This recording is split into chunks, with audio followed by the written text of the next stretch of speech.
unsiza aha rero njye nyine. Uye nta kibazo ndateguka ntago ndinda pe. Sha ntutinde nawe. Narije. Sawa.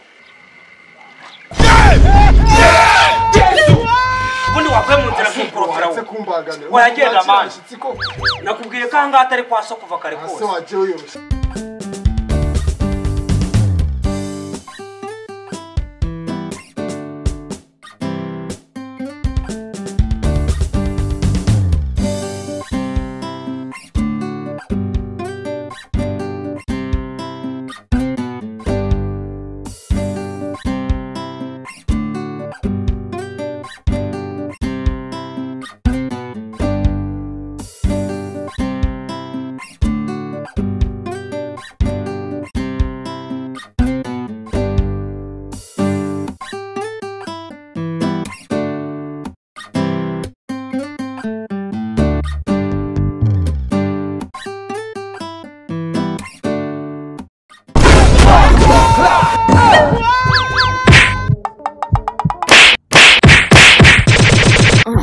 Akusemana ko muri kunsagarira kandi ndimo kwigenda. Hanyuma se kugenda biguha uburenganzira bwo kugenda ukata abantu imbese. None se mwebwe muva mu nzira nk'igenda ku bantu warangiza ugatera n'amahane. Nasimbwa nk'izi zigenda zarangaye nizo ziduteza impanuka mu mihanda. Nkiri byose inzererezi gusa. Bakubwira wewe igishati cy'umweru nakumenya. Danda hozana. Wadutwara iki? Icyo gitwe kimeze nk'idegede bateye ku murego. Tuzakigabana.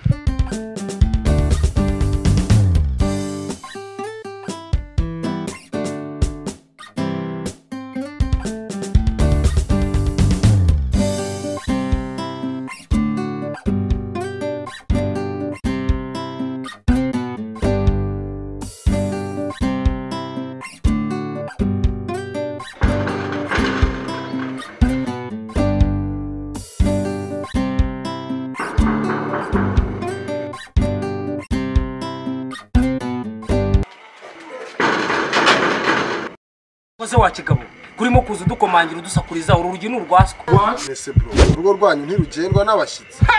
Gendwa ariko niyo rwagendwa ntago rugendwa n'abantu nkamwe baza badusakuriza. Sunduje kumara iki hano? Nyine nari njanganje kuri sister nta uri yose.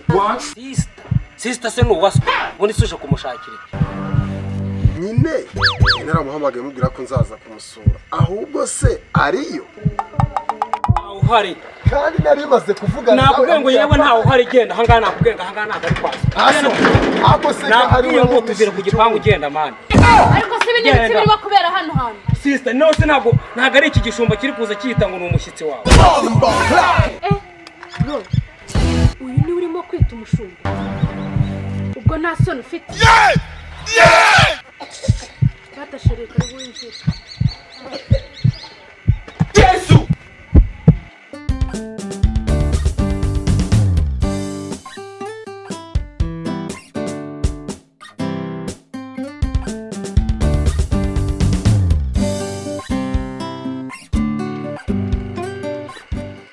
Sheri mu nzu nabonaga bari mu masuku reka tube twicaye hano.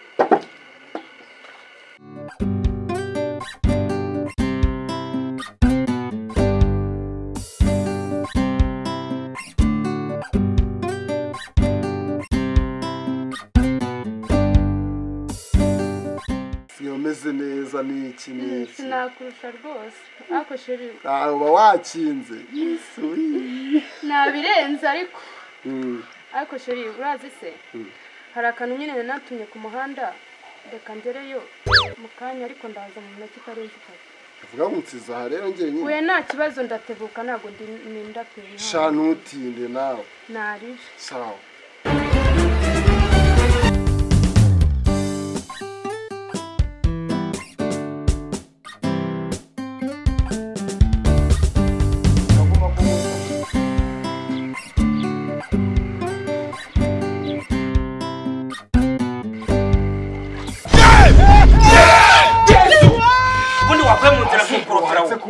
Wayagenda manje. Nakubwiye ko anga atari kwa so kuva kare kose. Ase waje uyoroshye. Genda mani vanga ni nkorope. Ubuse murugo basize bambwe ngo nkorope nibasanga aho ngaho se vuba. You know you can be prosecuted for that. Ase bro kumbona wagira ngo hari icyo dupfa. Icyo dupfa? Ubuse akanyura byibagiwe.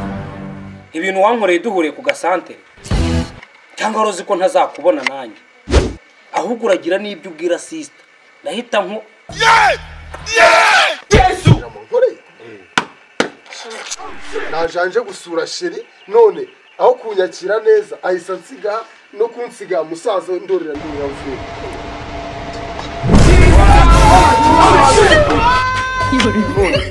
ngaho ndorera none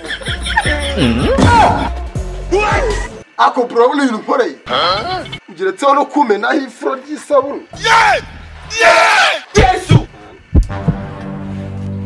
ako nk'ubu nka sheri ko kubundi warihe ibintu biri kumba harihe kwe Oh my. uranyumvira ubu se wari uzi ko ntazagufata burya umunyarwanda yabivuze neza ngo nko kuri iwabo shondo umukara kandi nongere mbisubiremo sister aramuka bimenye ko byakubaye ibi ngibi ndaguhitamo What?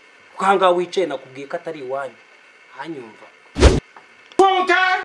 ngagusa nta n'isoni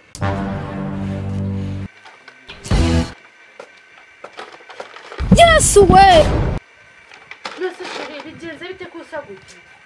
Shamatashe sinzi ukuntu mpagurutse nyine ndanyerera nikubita mu ibafu none urabona ukuntu bingendekeye nyine tu Amadou Mani Dinogum!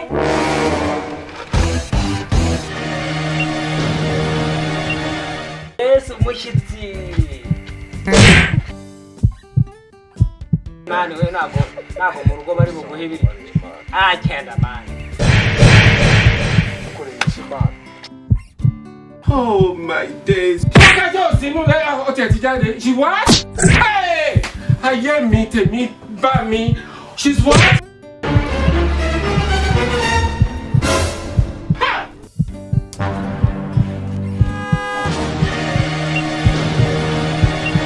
Oh shit! Bro, ibintu uri kubikorera inyamaswa ni umuntu ni igiki? nakubwiye ko nzakwishyura wowe ahangaha ntabwo ari iwanyu Wakuze. Umuntu azajya yegura ibyango bye muze mubishyiraho mubisiga ivu n'iki n'iki. Ako se bro ibyo ni ibice urimo gukora? ariko se sister nawe uyu mujama ko yari ari gusa nabi nkavuga ngo reka muhanagu Basi muhamagara ambulance.